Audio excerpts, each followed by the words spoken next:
તો હવે સુરેન્દ્રનગરની વાત કરીએ કે જ્યાં વિદ્યાર્થીઓ શાળામાં ફસાઈ ગયા। ચુડા તાલુકાના વેળાવદર ગામે વિદ્યાર્થીઓ છે કે જેઓ શાળામાં ફસાઈ ગયા છે। વેળાવદર ગામ પાસેનો કોઝવે એ પાણીમાં ગરકાવ થઈ ગયો છે અને કોઝવેની બીજી તરફ એ શાળા આવેલી છે અને વિદ્યાર્થીઓ શાળાએ ગયા હતા, પરંતુ હવે કોઝવે પાણીમાં ગરકાવ થઈ જતા વિદ્યાર્થીઓ શાળામાં જ ફસાઈ ગયા છે।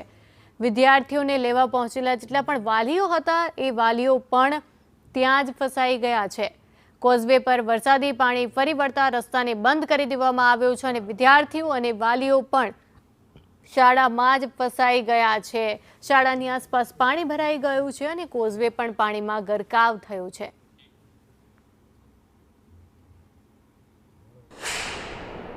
વેળાવદર ગામની અંદર છેલ્લા 30 વર્ષથી પરિસ્થિતિ ગંભીર છે।